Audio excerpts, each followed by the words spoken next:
అండగా నిలిచింది వాళ్ళు, పార్టీని నిలబెట్టింది కూడా కార్యకర్తలే. కట్ చేస్తే 2019లో పవర్లోకి వచ్చాక వాళ్లకే పవర్ లేకుండా పోయింది. దీంతో హర్ట్ అయిన క్యాడర్ 2024 ఎన్నికల్లో జగన్కు దూరం అయ్యారన్న టాక్ ఉంది. అందుకే జగన్ రూట్ మార్చినట్లు కనిపిస్తోంది. కార్యకర్తలకే టాప్ ప్రయారిటీ. మళ్లీ అధికారానికి వస్తే పాలన మొత్తం క్యాడర్ చేతిలో పెడతా అంటూ భరోసా కల్పిస్తున్నారు. ఓటమి జగన్లో మార్పు తీసుకొచ్చిందా? క్యాడర్ సహకారం లేకపోతే గెలవటం కష్టమని ఫీల్ అవుతున్నారా? క్యాడర్కు జగన్ నెక్స్ట్ లెవెల్ హామీ ప్లాన్ అదేనా? ముందు క్యాడర్ తర్వాతే ఎవరైనా అనడానికి రీజన్ ఏంటి? కార్యకర్తల్లో 10 ఏళ్ల కింది నాటి జోష్ కసిని పెంచే ప్లానా? ఈసారి క్యాడర్ చేతుల మీదుగానే పాలన అంటున్న జగన్ పార్టీ పెట్టినప్పటి నుంచి ఇప్పటి వరకు వాళ్లే కీలకం. భవిష్యత్తులో పార్టీ నిలబడాలన్నా క్యాడర్ స్ట్రాంగ్ గా ఉండాల్సిందే. 2024 సీన్ రిపీట్ కావద్దంటే క్యాడర్కు ప్రయారిటీ ఇవ్వాల్సిందే.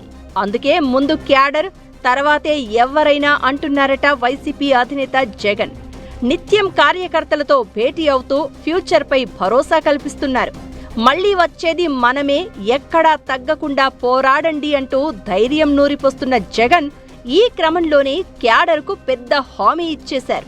పార్టీ మరోసారి అధికారంలోకి వస్తే పాలన మొత్తం కార్యకర్తల చేతుల మీదుగానే నడిపిస్తామని, అంటే సంక్షేమ పథకాలు కానీ అభివృద్ధి కార్యక్రమాల అమలులో కార్యకర్తల మాటే చెల్లుబాటు అవుతుందని చెప్పకనే చెప్పారు జగన్. ఈ హామీతో కార్యకర్తలు హ్యాపీ అయ్యేనా? తిరిగి 2019కి ముందు నాటి కసితో పోరాడేనా అన్న డౌట్స్ వ్యక్తమవుతున్నాయి.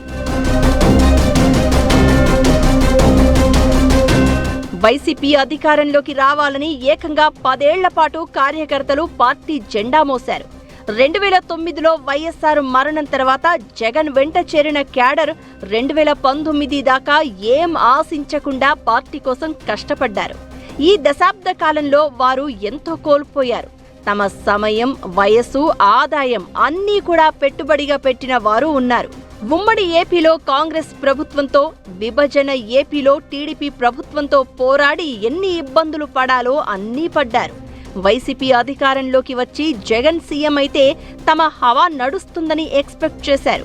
కానీ 2019లో పవర్లోకి రాగానే తమకు కనీస గుర్తింపు ఇవ్వలేదన్న ఆవేదన వైసీపీ క్యాడర్లో ఉంది. వాలంటీర్లను ముందు పెట్టి సంక్షేమ పథకాలను ఇచ్చేయడంతో జనంలో తమకు వాల్యూ లేకుండా పోయిందని, కష్టపడి పనిచేస్తే కనీసం పలుకుబడి లేకుండా చేశారని క్యాడర్ ఆవేదన, నిరాశతో తీవ్ర మనోవేదనకు గురయ్యారు అన్నది ఓపెన్ సీక్రెట్. అందుకే 2024 ఎన్నికలకు వచ్చేసరికి ఫ్యాన్ పార్టీ క్యాడర్ పూర్తిగా హ్యాండ్సప్ అని చేతులు ఎత్తేయడంతో కంచుకోటలుగా ఉన్న నియోజకవర్గాల్లో కూడా కూటమికి భారీ మెజారిటీ వచ్చింది. దీంతో వైసీపీ పెద్దలకు తాము చేసిన తప్పేంటో తెలిసి వచ్చిందని అంటున్నారు. 2024లో వైసీపీ ఓడినా ఇంత దారుణ ఓటమి చవి చూసే పరిస్థితి వచ్చేది కాదని, క్యాడర్ గట్టిగా పోరాడి ఉంటే గౌరవప్రదమైన సీట్లైనా వచ్చేవని మదన పడుతున్నారట. దాంతో చేతులు కాలాక ఆకులు పట్టుకున్నట్లు ఇప్పుడు క్యాడర్ జపం చేస్తున్నారని కార్యకర్తలు చర్చించుకుంటున్నారు.